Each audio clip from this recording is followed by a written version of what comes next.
বাংলাদেশের হিন্দুদের জীবন অত্যন্ত বেদনার।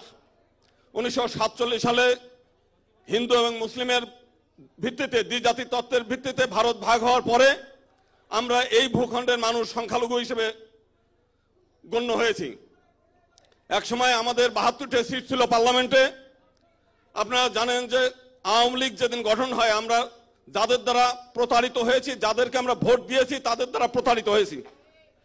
সেই আওয়ামী লীগ 1954 সালে আমাদেরকে ব্ল্যাকমেইল করে সেই পার্লামেন্ট থেকে আমাদেরকে বিতাড়িত করার জন্য আমাদের সেই পৃথক নির্বাচন ব্যবস্থা উইথড্র করে আমাদের যৌথ নির্বাচন ব্যবস্থা নিয়ে আসছে। ফলাফল কি হলো? এর পরবর্তীকালে আর আমরা পার্লামেন্টে আমাদের কোনো প্রতিনিধিত্ব পাঠাতে পারি নাই। সাবেক সফল রাষ্ট্রপতি জিয়াউর রহমান বাংলাদেশে বহুদলীয় গণতন্ত্রের মূর্ত প্রতীক এবং তিনি যেটা চেয়েছেন সমগ্র বাংলাদেশের সমস্ত মানুষের প্রতিনিধি যাতে পার্লামেন্টে থাকে সেই উদ্যোগ তিনি নিয়েছিলেন। আজকে আওয়ামী লীগ আমাদেরকে প্রতারণা করেছে এবং গত 15 বছরে বাংলাদেশের হিন্দু সম্প্রদায় সমস্ত বাংলাদেশের যেখানে যেখানে আপনি দেখবেন, কুমিল্লায় যতগুলো হামলা হয়েছে গ্রামের পর গ্রাম তার নেতৃত্ব দিয়েছে আওয়ামী লীগ। নাসিরনগরে যেখানে হামলা হয়েছে তার নেতৃত্ব দিয়েছে আওয়ামী লীগ। রংপুরে যেখানে হামলা হয়েছে তার নেতৃত্ব দিয়েছে আওয়ামী লীগ, কিন্তু দোষ চাপিয়েছে বিএনপি জামাতের উপরে এবং আপনারা কিন্তু প্রত্যেকেই জানেন তার কোনো বিচার হয় নাই। তো আওয়ামী লীগ আমাদেরকে সেই 1954 সাল থেকে আমাদেরকে বঞ্চনা করেছে।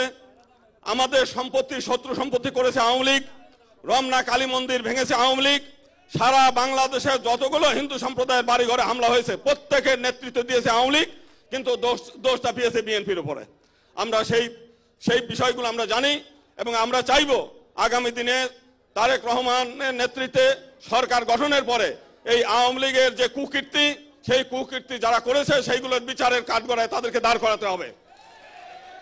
এবং আজকে মতুয়া বহুজন সমাজ ঐক্য জোট কর্তৃক আয়োজিত যে সম্মেলন, সেই সম্মেলন নেতৃবৃন্দ যে আকাঙ্ক্ষা, যে আশা, যে সকল সম্প্রদায়, যেহেতু আমরা গত 50 বছরের বেশি সময় প্রতিনিধিত্বহীন ছিলাম, আমাদের হিন্দু সম্প্রদায় সহ মতুয়া সহ অন্যান্য সকল সম্প্রদায়ের প্রতিনিধিত্ব যাতে পার্লামেন্টে নিশ্চিত থাকে সেই আহ্বান জানিয়ে আমি আমার বক্তব্য শেষ করছি।